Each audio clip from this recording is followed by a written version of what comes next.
Yes, indeed. Cool, man. Well, I'm so glad that you reached out because I know more than I've heard your name dropped in many rooms, and I've jotted down a couple of times, follow up with Jason. I'm working on my follow. So I appreciate you following up. It's meant to be, right? The universe just pulled us to each other, right? Right? You know? So I saw, and I'm in just a hop right to it. Yeah. Yes. Saw that you recently met up with some guys in Dallas. Is that right? Well, so I'm working with Leover, and he's in Dallas on a property that he already owned. So we converted it into a pad split model. I financed the not the rehab, but pad split when they turned the living room and dining room into bedrooms. So I Yeah. financed that part of it, and now we're looking for tenants for it. So yeah, that's pretty much what I'm doing in Dallas. I So mean, in a nutshell, who did you say you were working with? a Leover. Oh, well, a legal firm? No, no. Leover. I hope I'm not butchering Leover's name. He's in Houston. Let me see. If I could spell it. I Is put it. he, yeah, Mhm. is he in the owners club? Yes, yes, indeed. Definitely. Huh. Definitely. Let me get his contact info and I can put it in the chat.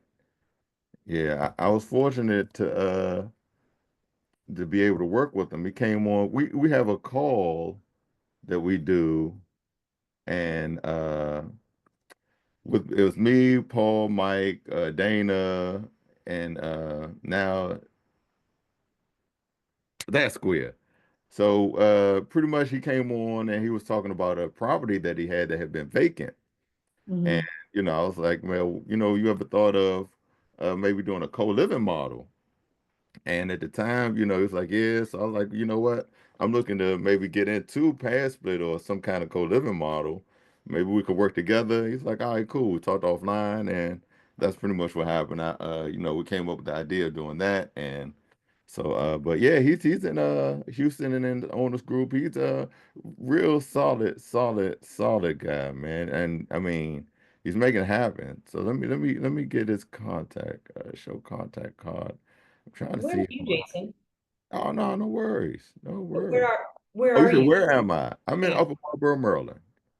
Oh, you're up in Maryland. Okay. Yeah. All right. Yeah. Yeah. You familiar with the area? I spent one summer in Manassas, Virginia. So Good enough. I'll take good enough, man. Yeah, this is home. Yeah, this is home. But so I'm familiar with what do you guys call your group? Uh I always remember it because you put that one video up during the fall retreat. The boys are back in town. the owners club round table, was that it? That Yeah, it? I noticed. Yeah. Yep, that's us. That's us. We do it every Wednesday night, 9 o'clock. Yeah. Nice. I'm fortunate to work with some really good guys, man. I really Yeah. am. You I know, love I love Paul and Michael. We're working with them on some wholesales. Hopefully they're going to be bringing us some more properties pretty soon. I'm And sure. Dana is another one that has been on my list that I need to follow up with. Dana is the man. He's making it happen. He really is. I pick his brain all the time about numbers because he's a mortgage broker. Mm. So, you know, I pick his brain all ask him to underwrite things and stuff like that for me. And this is one particular property which I'm about to ask you about in a second. Uh that's his contact. I just info I just put in there. I didn't butcher his name. Hey, Yeah. you're right. You're right. I would say Leover, Yeah. Sanudo. Yep. Okay. All right. Yeah. Yeah. So yeah. So I'm looking to get into sober living. Mhm. I know you already in it, entrenched in it. So I was hoping I could get some insight. I actually just got off the phone with the Oxford House representative for this area that manages them or what have you, that goes and lets people know, okay, this house will work, this house won't, and manages the buildings. You know, you deal with Oxford House at all? I do not on that level yet. Really, my experience with the Oxford House is calling the key contacts at their houses, doing outreach to try and get butts in our beds. Like either, asking them if they're at capacity. Well, where do you refer people that you don't have Mhm. room for? And letting them know that we have houses that we can put them in, and then also asking them, if they have any good candidates for house managers, because Oxford House, they don't actually do a house manager. Everybody votes together on what's going on within the house, but we do Yeah. house managers. So if there's somebody that's really strong in their sobriety and has shown leadership skills in their houses, we might be able to get a good candidate for house manager over there. So you actually are like an Oxford House. You run your own programs and handle the tenants and everything, things like that. Yeah, well, I would say we're operators. So Okay. yeah, so we'll have a manager, and then the manager in the house is really responsible. I mean, we set the standard, Mm-hmm. but the house manager is really in charge of executing drug tests and making sure the guys are going to their meetings. And I don't know if you wanted your, I would have brought that up I earlier. didn't realize it was off. I apologize. I did not realize it was off, man, until I went full screen. Look, I'm just up here cheesing. So Oxford House is like when somebody goes into one of those houses, they have a key contact. Like if I needed to reach out to somebody, there's a phone number and a name posted online that I can call and ask questions about the house. And but like when somebody comes into an Oxford House, the whole group gets together and interviews this person and votes on whether or not they're a good fit. They Really? all vote on like what the house budget is, what the rent's going to be, how the money's going to be spent, and all those things. Whereas us as group home operators and sober living operators, we determine what the rent's going to be. We decide who's coming in and who's coming out. There is a hierarchy in the sense that there is a house manager that's responsible for drug testing and kind of keeping, there's more accountability and structure. Yeah. Yes. Okay. So as far so government funding, you go to you work with the council, local councilmen and all that to, do you deal with them at all on any It's level? all, it's all private right now. We are starting a nonprofit though. So we've filed and we're waiting for the Hamas Damas from the government. So that will support some of our services so that we can provide more wraparound services easily, like document recovery services, transportation, things of that nature. So And also, that's sweet. That's sweet. So you already are already entrenched in everything about it. Not as just a landlord, but right. right, A through Z with it. Yeah. Now that landlord gig sounds pretty sweet, and I definitely want Yes. to be a part of that in the future. But yeah, so is that kind of what you're into right now? Is like rental arbitrage to sober living? Exactly. Yes, that's what I'm looking to get into. And so I talked to Adam about it. And you know Adam, right? I figure everybody in. Your last name, What is Adam you Colbert? on the spot. Yes, you did. Oh, in our group though, it's crazy. It's like you can know so many people and not know everybody, but the group is not that big. Yeah, exactly. I mean, active anyway, we'll just add you did put me on the spot. Sorry. Coburn, I got it right. Yes. Yes. What's Adam now? Coburn, Adam Coburn. So I believe Adam does Oxford House, and I guess you would know too, as you deal with them. He was, and I don't want to quote him on that, but I think he was saying that that's more of a landlord type style when dealing with them, because, like you said, they establish the rent, the manager, if someone gets rowdy, he comes and evicts them, and they tend to manage themselves, and you're just, I won't say just, but you're like some more of a landlord. And I think he said if anything major breaks, you come in and fix it. And they furnish it and everything like that. You pretty much like I said, the arbitrage. That's Yeah. all. Yeah. Yeah. So we have definitely, because that's a quicker way to get Yeah. home. So it just depends on where an operator is at. Like Yeah. what do they want? The quick game is rental arbitrage and getting the people in the house and getting the cash flow from that. But if you're playing the long game, you want that appreciation. You want to own the home, get the appreciation, the depreciation, and everything that comes along with that. And plus not have to pay out a landlord. So Right. it just depends on what your business model is. Right. So what I was thinking, well, hopefully I'm right about it, is that you own the home and they're leasing it from you as far as Opera House. So the appreciation you still get, because you're the owner, Mhm. just I guess the rent rates would be what would be in question because I spoke with a gentleman and he was saying that the rent rate goes on the neighborhood as far as Opera House goes. And Really? the better the neighborhood, of course, the higher the rent. Yeah. So I'm not sure.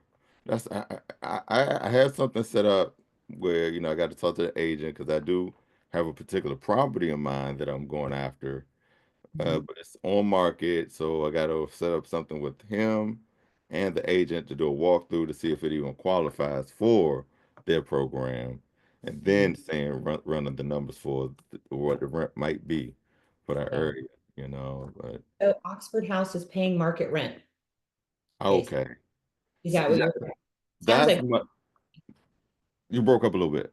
I was say it sounds like that's what you're telling me. Does that sound Yeah, I believe so. And I was thinking that it would be more of a co-living type thing where each person, because he gave me one scenario where they have they're renting out to 16 people in this particular home, and the rent is 8,000 a month. So Mhm. that equates to about $500 a person. So I'm like, that works, but of course I will have to get creative for the deal that I'm looking for. Buying it traditionally, I don't think that will work. But Mhm. Yeah. So the 8,000, I don't know how big is this house? It's 16 people. So yeah, I think it's an 8 bedroom. okay, okay. So 8,000 is so I guess what I'm trying is he talking market rent? Like you said that they would pay similar to whatever anything else is being rented for in the neighborhood. So Right. market rent for the house, not market rent per person. Yeah, that's what I got to build a relationship with him. I think, more so because that's only our second conversation I've had with him. So, me trying to get my foot in the door, I'm not sure if he's willing to, open up everything to me just yet. As far as what the rent rates go, how, and, you know, I don't think he trusts me just yet, which is understandable. He don't know me at all. We only had two conversations, so I got to build that relationship up. Maybe even, or not maybe, I want to meet him face to face, have this walkthrough, even if it's something that doesn't work. Hold on excuse me one sec. This is hey, Deborah, can I All right, I got you on pause. Okay, thank you. Thank you. Thank you. Sorry about that. But yeah, so that's my thing. Even if particular house doesn't work as far as the numbers and what they're looking for, at least I've had a face to face with them and I could build that trust, which is I'm looking for a long-term relationship with them. So, it got to start somewhere, right? Yeah. Right. So if I was a group home operator and I was out pitching to do rental arbitrage, my pitch to you would be like, hey, this is what I want to do with the house. If you're on board with that, we manage it, we maintain it, our house managers do a weekly walkthrough, report to us to make sure it isn't in disrepair, that everything's neat and clean. We're there at least quarterly to put our own eyes on the house and make sure that everything's being properly maintained and in good condition. And the benefit that you have is we'll pay above market rent. That part, really. Yeah. I mean, okay. Yes, yes, yeah, yeah. I'm pitching if I want the house, Right. we're going to have done the underwriting and how many beds can we get in the house and everything else. And then we'll play it however, wherever your experience is. But you being an experienced homeowner and real estate investor, Yeah. you should be getting above market rent for. Exactly. Yeah.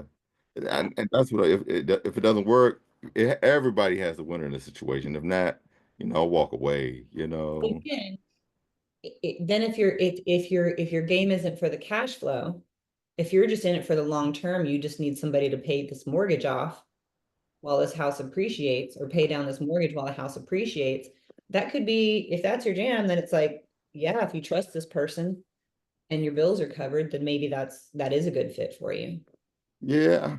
I don't need it to cash flow much, really, I'm not looking for not even 10%, a few $100 if it does, because things do appreciate in this market really well. So yeah, I would love that move. I don't need much. As long as I'm not in the red,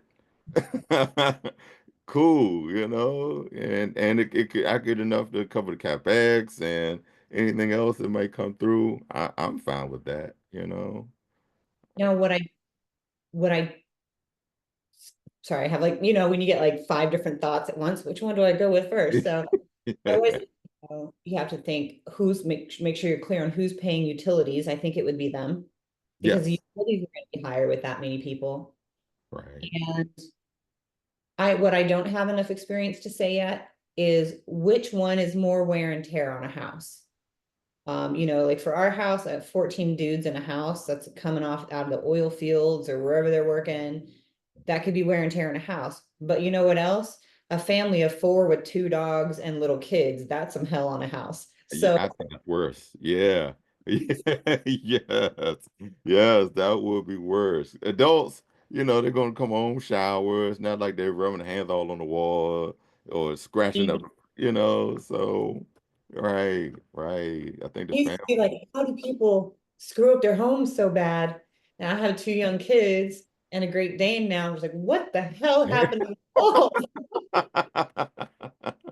Yes, exactly. Exactly, Jen, right. So but yeah, man. I think I really this is going to be my baby. This will be, what I want to. My Mount Everest is co-living, Mhm. and this is in that umbrella, right? For sober living, I would think, right? Well, so there is fuzziness around this, and I've been wanting to bring up in our own group. There are two, little circle side chats that we have. There's a co-living, and then there's a nonprofit housing. And I would like somebody to clarify, Yeah. What's the like, how are we defining a difference between those two? And I think with the co-living, in my mind, yeah, the sober housing, group housing is co-living. But in my mind, when I think co-living, I think pad split, which requires giving people their individual rooms, doing some construction to the house to set it right? for purpose. Whereas the group living, people know they're going to be, I mean, you might have a private room for higher rent, but they're going to be sharing rooms. There's going to be Yeah. multiple beds in room. And I think we do need some clarity around the semantics in the space. Yeah, exactly. So I never thought about that as far as in Kajabi that nonprofit circle would be that sober living. I Mhm. didn't think about that. I don't know what I was thinking it was. Admittedly, I've kind of been off doing, this and that, and I haven't really been in the conversations in those two rooms. So I don't know if somebody had an idea to set up a space and then somebody else had an idea to set up a space and they were really one and the same, or if they had any intention behind that. So Yeah, I can't say because I'm not really familiar with the conversations going on in the space. I understand. I say post to both groups, and I bet somebody knows. Somebody knows. David. Yeah, David. I'm pretty sure he will be there. I think David that I'm talking about. Everybody know. Uh, I'm on the spot again. What's David's last name? Not Star. You know the fuck David Starr? Is it Star? DJ Star? No, not DJ, not DJ, Solitude too, but David, I can't remember his last name either. Man, I know this is being Hey, recorded. you get dependent on Blink. It's like, I need a picture. Yeah, exactly. Yes, yeah, exactly, man. But, David, at least you've got the I in your name, the JAI, so you can differentiate. You yeah, know, James Davids are all like, yeah, I know. yeah. Which one? It's a million. Right, right. You're right. You're right. What Uh, David got going on? What do you think he's, well, you no, know, I was just saying that he would know because he does the I think he does co-living and sober living. He he got to deal with Jamil and his sister for the co-living model in Arizona. yeah, And I, the past split, right. I'm not sure if it's past split or they're actually managing it. okay. But I would think he would know exactly what both are, and if he's probably in both the nonprofit and the co-living model, But It would be so awesome to have Rahima come in and put your co-living space together for you. see now, Rahima, you got me, I gotta reach out to her. Jamil's sister. Oh shit. Yeah, no, she's awesome. I think she put like 8 bathrooms in a pad split. Yes, yeah. Yeah, I think they got like it's a 10-10 or something like that or 8-8. Yeah, yeah. I know they matched the bathrooms up with the bedrooms. That's embarrassing. I didn't know who I knew who his sister was, but Lord, this is Well, gonna that's go. kind of like our theme for the call, right? Like Yeah, you say name, I go, who's that? And I say name, you say, who's that? right, right, You're just staying right, on lane. right. Damn. Like I'm sweating and embarrassed, but all right. What can I answer for you? Like, have I given you any clarity or Yes, yes, you definitely did. You definitely did. As far as how the rents go and the questions that so you would think that he would try to, if I'm offering a home, that he would try to not sell me so much, but like let me know what they actually offer and why I should rent my house out to them. Because we yeah. it's in DC because it's so much, I guess. So DC is different from Maryland. Maryland borders DC. Well, right? So in PG County where I live, which borders DC, it's an abundance of people that want to rent. So it's like, he has his pick of the litter. In DC, not so much. So I would think that, I don't know, I would kind of be able to say what it should rent for in DC as opposed to Maryland, where, okay, it's not so many available in DC and you got an abundance in Maryland. But Yeah. Um, I mean, the other thing is maybe going to Oxford House. Maybe there's a lot more competition because everybody that owns a home with a ton of bedrooms is trying to, you know, so getting he might off. just be like, hey, I got 100, voicemails back at the office. Some people Yeah. get me to Yeah. rent their house, but you answered something for me because I was just thinking the other day, I was like, I didn't realize that Oxford, I was looking in Texas, I didn't realize they had so many homes. And Yes. wow, I started wondering, like, what are they really in the business for? So I was like, are they just McDonald's? Are they just a real estate company? So knowing now that they probably do a lot of rental arbitrage. Yeah, they do. They do. The most so from what I understand, you would be the owner. Your name is on the deed, and they're just leasing it from you. They see, Mhm. he let me know in this area their average rental is 15 years. I mean, 15, that's crazy, It said that they actually lose homes sometimes because it goes into probate and the person that had it transition didn't write out what they want done to it and the kids get to fighting. So, but he said the average rental is 15 years, man. I'm like, that's awesome, you Yeah, know? probably the appeal again is maybe they don't have to pay that higher market rent because what they offer is stability. Yeah, that is true. You're right. You're right. I'm going to set something up with him and the agent. I'm gonna give the agent a call this afternoon and see if I can set up a showing for that house and get us. I would ask, because now I'm curious, since I'm talking to the guys on the other end, the guys that actually live in the house. Yeah. I would be curious to know from this agent if the guys in the house are voting and determining how the bills get paid. Okay. That How, are the tenants determining the rent? yeah. And so if they've got four vacancies, are they all making up the difference on that? Or does Oxford step in and cover something at some point? Hey, right. Who who decides? And what happens if there is a vacancy? Yeah. And if something nasty happens, like a hole in the roof or a sewer break, is that, I think that's on the homeowner, right? Yeah, that would be so from talking to Adam, what I understand is 500 and up the owner is responsible for. Okay. So, which is fair, you know, if there is a so a question to ask would be are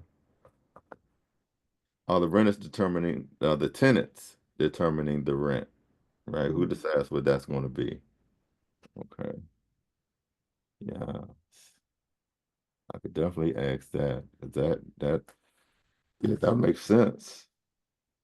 Okay. All right. And I actually and so this is slightly off subject, right? Uh Okay. do you have a partner for the homework? I don't. The way I understood it was that we were going to be assigned like they did the stuff before. Yeah, I thought yeah. people were going to couple up, so I was like, I don't know. I don't know what we're doing. All right. All right. Okay. We can wait for it to come What do you out. think of the proposal, Jason? I'm trying to kill four birds with one stone. I got my five birds over here too. Face your proud. Right. Right. Like, okay, so we're both into the sober living and we got to partner up anyway with someone we not already clicked in with, then but I wanted to ask you for a little bit clarification around your Mount Everest. So I know you want to do co-living, but kind of what are the goals, and slip in a little bit of like your why too. so well it was pretty much to help out, but just to help the affordable housing problem. But Mhm. now we're talking to Adam, and now that I see what co-living actually is, so let me give you a little. I'm not sure if you saw, I got a Facebook post. I actually went to Oxford House. I'm gonna go through the whole story if you don't mind. You got a few minutes. You know more about it than I do. Well, all right. So this is what happened. I talked to Adam about it, because I had the same conversation with him, letting him know what I'm doing with Lee Hoover, and that I funded the rehab of the dining room and living room for Pass Split. Adam was like, man, I don't know about that because, when you want to go to sell the house or refinance it, that kind of throws things off with that model, right? And so he introduced me to sober living at Oxford House, and he was letting me know the numbers and how it works, gave me a little insight on it. So that just, a whole paradigm shift, like, wow, okay. And in my mind, I'm thinking like, okay, that's my Mount Everest for co-living, and and it pretty much, and it helps even more so because I'm helping former addicts and recovering alcoholics or what have you.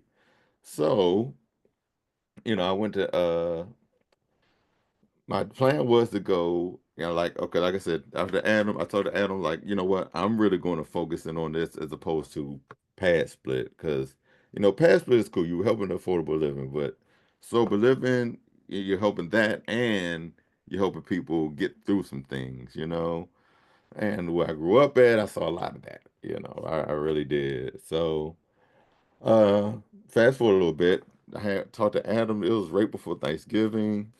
I went to Oxford House on my day off from my W-2. And this was Wednesday, the day before Thanksgiving. I made a whole little video about it and everything. Drove out there, nobody's there. I'm like, okay, cool. This is the day before the holiday. I get it. So I was like, I'll follow up and let you all know how it goes when I come back because I am coming back. I want to do things face to face. So I was actually off the following Tuesday. Changed my day off for my W-2 to go to the Aspire event here, right? So like, okay, this is what I'm going to do. I'm going to get up, go to Aspire because Sub 2 is having a meetup, of course, pace speaking. So I was like, okay, Just real quick, is there a Gaylord in Maryland? yeah, right here in PG I, County. I don't know why. I assumed you were in Dallas. So I did see that post. Thought you were in Dallas because there's a Gaylord down there. Anyway, Uh, continue. I got you. I got you now. Yeah, it's right there in PG County in my home county, right? So I was like, okay, I'm gonna go to the meetup, the sub two meetup, aspiring the sub two meetup.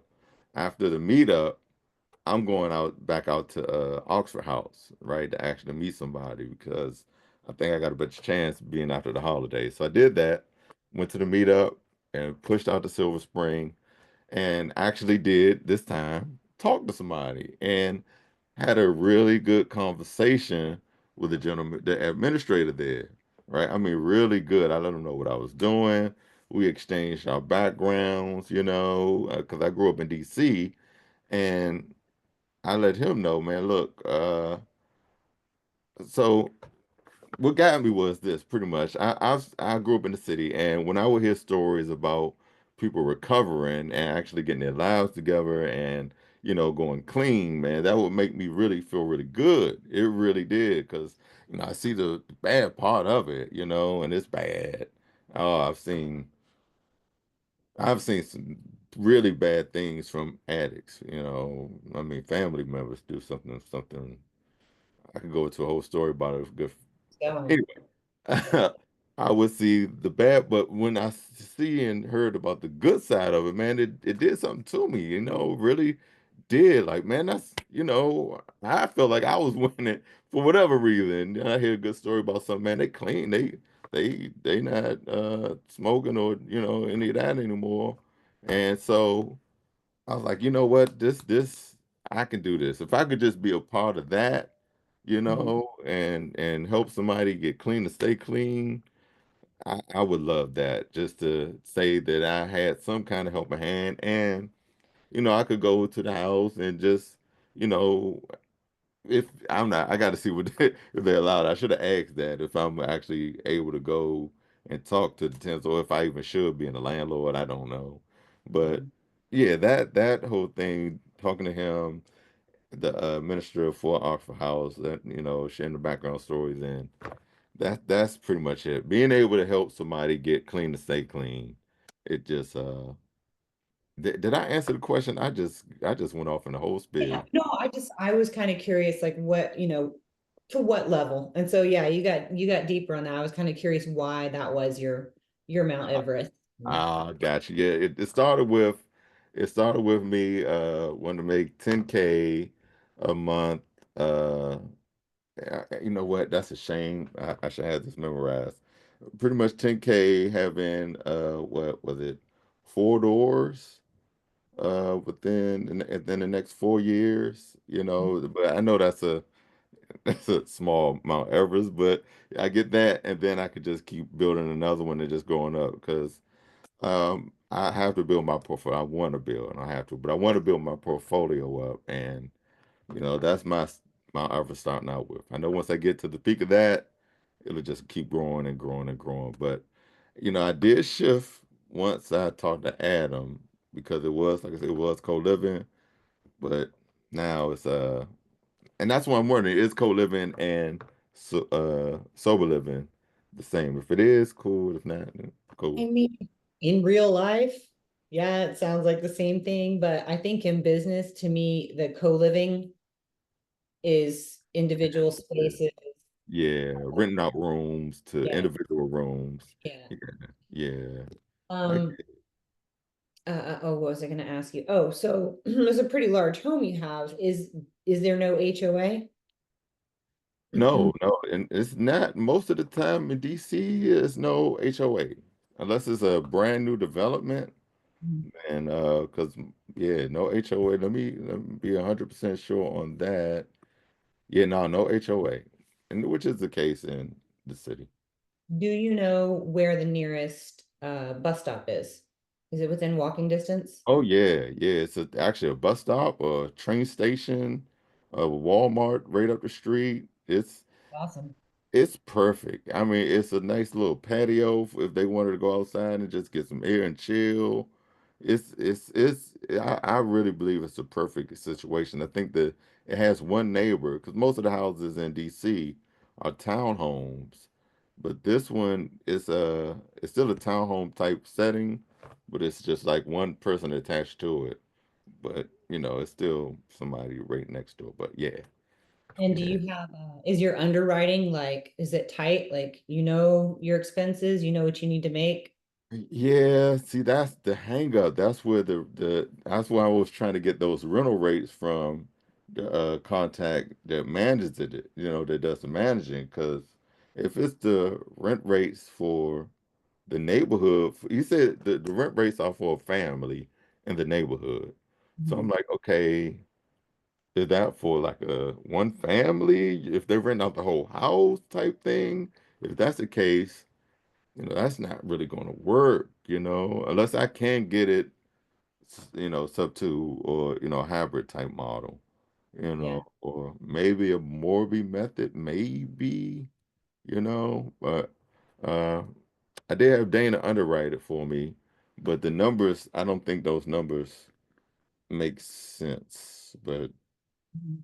once I talk to him, once we do the walkthrough, if he could give me some actual numbers, right then and there, okay, cool. The ones I have plugged in makes sense. I got about a $300 difference. If it's what I think it is, cool. But if it's what he's saying it is, which is the $300 difference, it won't Yeah. work unless I could get it creative. Yeah. You know, when the agent comes back to you and you get clarification on that number, you'll know if that's a no or okay. Right.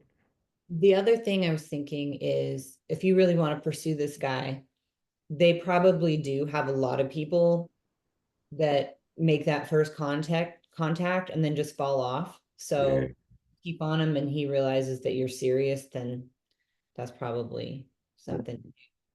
It Um, and then I already. would, depending on how that goes, reach back out, Jason, because we know other group home operators like all over the nation. So That, we're in another group of like 50,000. Now, I'm not saying they're all 50,000 like up and running operators, but there are a lot of like big players in there.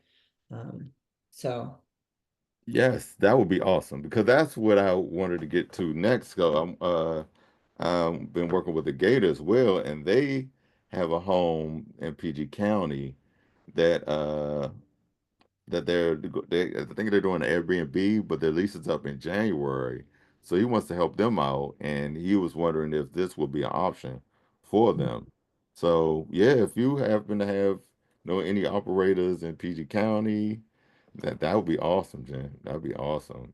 You know? yeah, the big thing with the friends or whoever it is doing the Airbnb that want to make the transition, again, it's going to be, how, you know the deal. How many beds can you put in there, and do you know the city ordinance for like how much space they each need around their bed, that sort of thing, and then um, how close to public transportation and the nearest grocery.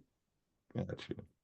And of course, no way. There are people in our group that will do HOA, especially if they're doing sober living, because it's a protected class. Yeah. For Tara and I personally, we're not going to touch that. We're not trying to look for extra drama in our lives. So, Yes, I agree 100%. Avoid HOA as much as possible. Yeah, yes. Or period, really. Yeah. yeah. When I'm looking, I just check that box, no HOA, and run it like that. So I agree with you 100%, Jen. Are you looking for more properties right now, or this is you're just really focused? You already own this one, right? No, no, not at all. Okay. So where are you at in that process? So yeah, I'm looking. So I'm looking for because he said DC. For the most part, I'm looking in DC. What I will have to do is find a counterpart of his in PG County or Maryland, and see what they're looking for because I, I do want to do this. I'm looking to purchase, get my portfolio up, and Mhm. I don't have anything right now, so I'm definitely looking for, and I want to go sober living. So, Okay. And so what was the 8 bedroom that the Oxford guy came and walked? oh no, so he already has that. That's Got it. something he let me know that, okay, look, we have this property, man, it's a mansion up in Tinleytown, which is a section of DC where, the rent, I mean, the houses are, that's the higher end of the city, I guess you could say, right? And yeah, yeah, that's one they already have. Yeah, that's a oh, that's one that you have. Hmm. He Oh, has it. okay. Who's he? Yeah. Yeah. Okay. The manager for Oxford House, they already had that under contract and about to fill it. So So you guys were just walking so you could get an idea of what they are looking for. yeah, we're going to walk this new house that I'm looking to purchase for them. I had to set it up with the agent and him just so he could say, or not just, but so he could let me know if it'll work or not. And then we could start talking numbers. That's his words pretty much. So I can't speak like I know down in Texas, I think it's just like 50 square feet per person, and Yeah. you can have up to 6 people per bathroom. Uh, Okay. so, and really the city that our 14-bed house is in, they don't have any it's like a third tier city, or a tier 3 city. It's not Houston, San Antonio. So they might all have stuff on the books, but in this town, they hadn't actually written any city ordinances about this sort of thing yet. So under the radar. Uh, but yeah, that's just what I know offhand as far as the amount of space needed and the number of beds that you could put in. Some people do bunks. We don't. Yeah. Do you need a common area? Well, I mean, a place where they can eat for sure. And Kitchen? oh, so okay, you want a space where they can have like a house meeting at least. Okay. Yeah. You need to be able to have house meetings. It's great if you can host AA or NA meetings there in the house because a lot of guys aren't going to have. It might be easier like if you're in the DC metro or areas like that. Yeah. We're not known for public transportation down here. Yes. Yeah. I hear. I hear. So, Right. oh, something to think about. But Oxford House, they furnish it, right? Yes. Okay, I was gonna say uh, we had to have 3 refrigerators. You got to keep things like that in mind. You know, you got 14 guys, where are they going to put all their food? Facts. Yeah. Yes. So little Right. things. I have a video about like the things you didn't think about that you need for sober living. But if you're just a landlord, it probably doesn't like matter to you. But yeah, there's little things. Absolutely. Locks for everything. Um, but now I'm making I'm going off on another tangent. Trying to think what other info. Yeah, I mean, really, it's just about the space. Yes, I would say you need a common area, uh, Okay. a space where they can, enough space where they can eat together. Mm-hmm. Mm. Actual dining room. Hmm. Right. Hmm. Right. Was I was thinking, man, what me and Leover did, would that work for any, I mean, are you looking for any kind of homes to, or do you know of Yeah. anybody? Because we have one available in Houston that we're looking for tenants for. I don't think we have any tenants for it Oh, yet. really? Yeah. We can talk about it now or send me the address. Well, my 2 criteria. Like, I just need to know where's the nearest bus stop. Well, first of Okay. all, is a 4 bedroom or bigger? Well, yeah, see, that's the thing. We just converted it. I think it was oh, you know what? It's only one bath. Yeah, that's a Yeah. small. Yeah, that's a deal killer. All right. So yeah, yeah. But But if I you guys just need tenants for it. yeah, yeah. Have you put that out, man? Like the sub 2 Houston group is huge. Well, honestly, I haven't. I Okay. haven't, and I'm wrong. So what I'm going to start getting on that because I told the Uber I want to get in this to learn how co-living works, and honestly, been I haven't been doing what I don't want to make any excuses at all. I just haven't been doing it. So I'll get on top of that because he has his hands full. He does a lot. He really does. And he's actually getting out of the single family space and focus on multi. Mhm. So I'm going to do my part and start actually looking for tenants. And I didn't think about that, reaching out. So how did that work? They're looking for renters as well and sub too, or Well, I mean, because there's I just put it out. I see a lot of stuff. Everybody goes off and does their own little like regional message, like Facebook Messenger or whatever. yeah. And the South Texas group is really, really active. And a lot of time, there's a lot of times I see people put out like, "Hey, I've got this available for rent. Is anybody looking?" And then other people will chime in like, "Oh yeah, I have a friend moving to town," or "I'll." Ah, yeah. Sure enough. I'll get on that. I didn't think about that at all. I don't know why I didn't. I was just thinking going into for people actually buying and selling property themselves, but not so much to Yeah, rent. if you want to make a direct contact, somebody might be able to hook you up or get you into the group if you want. Is he calls himself Sub Two Drew. It's Oh and yeah. Yeah, Andrew Ariaga. Yeah. Ariaga. It's Ariaga. Yeah. I think I got you on my contact list. Yeah, I think he's the Sub Two leader down there. Really solid. Yeah, yep. Yeah, So that's for last name. you did that. We both knew who we were talking about, right? Yeah. Oh, this call is obviously over then. Right. Okay, well, so for the homework, if you want to hook up on that, I guess the next step is I have a time block tomorrow to work on it. Yeah, I need to get one. Hmm.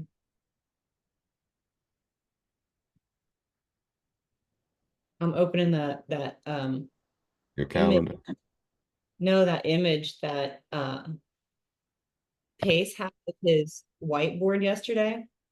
The Pace universe goals. Man, I okay. I got to reread this homework and see what the we're supposed to be doing. It's my Zoom. I'll cuss if I want to. Figure out Yeah, what they're supposed to be doing. yes. Exactly. Don't hold back on my because of me shit. I mean, hey. My daddy was a plumber and sailor. I don't stand a chance. Right. Mine was a Marine. So hey, yeah, right. So I think it goes something like figure out our money making activities. What do we need to be doing to turn on the machine? And then, what are the activities, the sub activities we need to be doing to hit our KPIs? What are our KPIs? It's a lot of shit to figure out. Yes, So it is. that's what I need to go back and kind of wrap my mind around. Would this be considered a money-making activity? What we're doing right now? I have networking as a money making activity. Yeah, this is a relationship. We talked about like, well, hey, that I'm looking for houses down in South Texas. In fact, Jamil made me promise that I would close on one by the end of the year. That's not looking so hot. Um, but Oh, Paul and Michael are working on it for me too. uh-huh.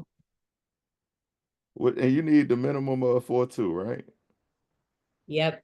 Minimum 4.2, no HOA, close to public transportation and Are you grocery. you in the No One Left Behind challenge? No, my partner Tara is doing it. Okay, okay, Why you and ask?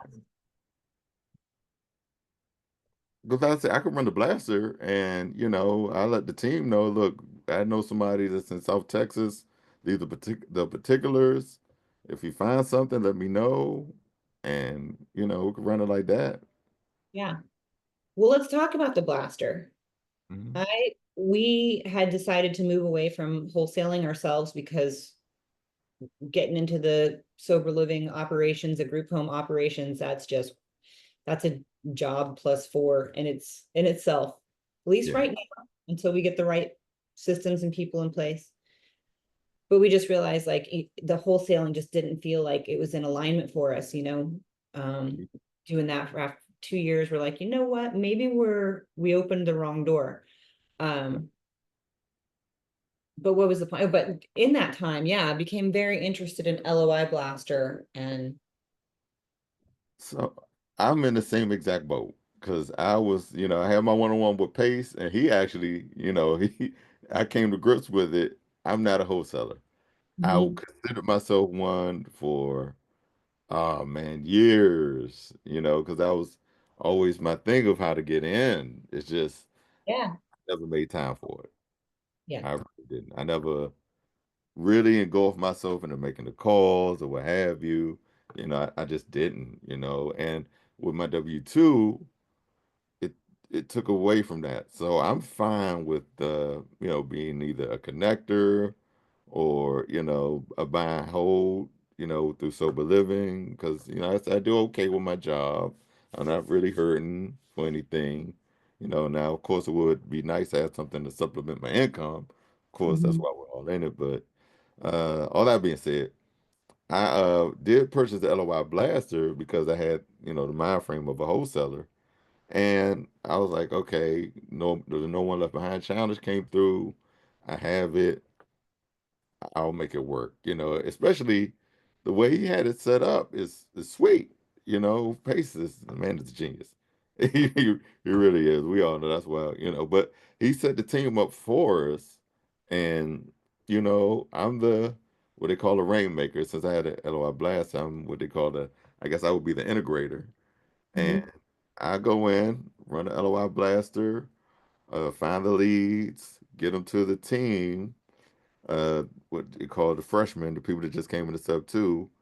And, they looked at the videos that Pace does. And of course, everybody wants to get on the phone and make the Yeah. calls to the agents, right? So they're doing that and loving it.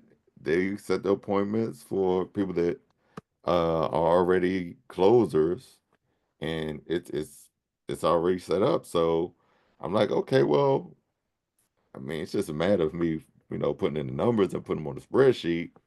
I can do that, It's nothing to that. And if they're going to call and the closer's going to close, we have a TC that's going to write the paperwork up. Shit, why not? You know, Yeah. why the So hell like not? what's the experience been like? I mean, are you seeing things like happening, coming to fruition, or Yeah, yeah. So I actually, right before we got on this call, so I talked to the guy for Oxford House, and whether before or after him, I get shit.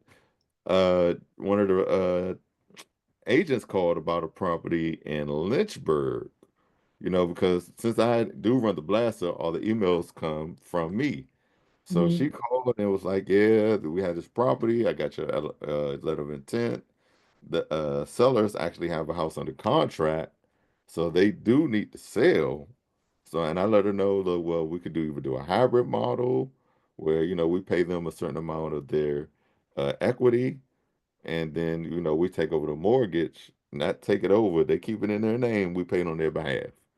And Mhm. she was like, well, I'll present it to them and, I'll let you know. So, and then the people honestly, I've been haven't been doing a good a job as I should have of keeping track. But when I look on the spreadsheet, they're making hella traction. They're setting appointments, and I think we might get something under contract this week. That's So cool. yeah, yeah, Yeah, that getting that team together like that and having the actual, I mean, the key is the consistent activity. It is. But I feel you. And what I'm starting to realize about myself is if it doesn't light you up, you're not going to freaking stick to it. And especially if you've had some level, like you got your W-2, if you've kind of been to a career, had some business success, like to go back. When I started this journey and we were told you start out wholesaling, oh, you'll make it, you'll get like $15,000 deals, like at least 12. yeah, months if you're a go-getter. I'm like, I'm smart. I can do this. I'm a go-getter. Yep. That didn't happen. So I've been reading. I see you got the buy back your time. I've Yeah. been reading that and also finally listening to Rocket Fuel at the same time. And Yeah. one thing that keeps coming up is unique ability. What is your unique ability? Are you willing to step into that to be that and only that? And what lights you up? And for the longest time, like I've been like, I don't know, because I spent 2 decades doing it all, like just doing everything well enough to be successful, or at least until you fall into that success trap where you're like, oh, everything looks good on paper. I'm comfortable. Oh shit, I'm not leaving any kind of legacy or anything though. I'm just Yeah. alive for myself like everybody else. So but I was having a hard time trying to tap into. I'm like, oh, this person's a badass closer, and this person's a whatever. And if you can't tell, I like to talk. I don't mind talking. So I just kind of naturally fell into this, like, oh, well, I guess I'm the visionary direct to seller. I like talking to people. I don't mind picking up the phone, but I Mhm. hate having the same like scripted, I just, and I'm only after like almost 3 years realizing like, I don't do it because I don't like it Yeah. and want to help people, but I don't want to have, because I can't get on the phone and not just become their best friend and their counselor. And then 45 minutes later, I'm not making money, but I'm given free therapy. Yes. So then the deep seated stuff, like I was raised, like you got to pay your dues, you got to earn your way up. And so even though I had this, 2 decades of like having my own marketing agency, I thought, well, this is a new industry. I got to start at the bottom and work my way up. I'm not allowed to have or do anything else until I, earn the belts on the way. Yeah. And it took me a long time to just freaking let go of that. So that's kind of where we're at now. Now we're like, oh, we're going to buy other bit because so my partner Tara is she's I'll tell you another time, but Okay. she deals with big money and uh she's very cautious and conservative. Anyway, she's the money As person. she should be. Yeah. Yeah. And I have the marketing background. So it's like, we need to go be buying businesses. Like, Yes. love this Yeah. group of operations. It's our feel good, and we want to grow that business. But also, we should buy a landscaping business. We should buy a laundromat. We should buy a transportation business. So, So you were on the call with Cody the other day? Did you get in on that? which one was that? She had a Zoom. Well, she did the Zoom with us. If got the Oh, book. Sanchez. Yeah, yeah, yeah. Yeah. Okay, okay. All right. You know what? Look, I'm about to get into a whole nother thing. So, full disclosure, I got a call with Adam at 4 o'clock, right? And yeah, and well, what time are you in Texas? So I am. it's It's 2:59. all right. So I don't want to. Damn, man, this is hey, So we we'll be buddies. I will follow up with you and set another time that we can connect on the homework. And right. then we'll talk about whatever that is. Give me a keyword so I can remind you. Cody Sanchez? Yes, All right, yes, got it. exactly. Because she has the things that are going in February I'm that signed up, okay, right there. Yes, I figured that. All right, cool, cool. Jason. Well, thank you for reaching out. Jen, thank you for responding and all of this, man. And again, I'm out. What I'll do, I'll once I talk to him and get the numbers, I could follow up and let you know how everything went and when pick your brain about it if that's cool. Awesome. Tell Adam I said hi, and my last name is Baker. I definitely will. I got you. I'm gonna write Take it care. down though. All right, Jen. Later.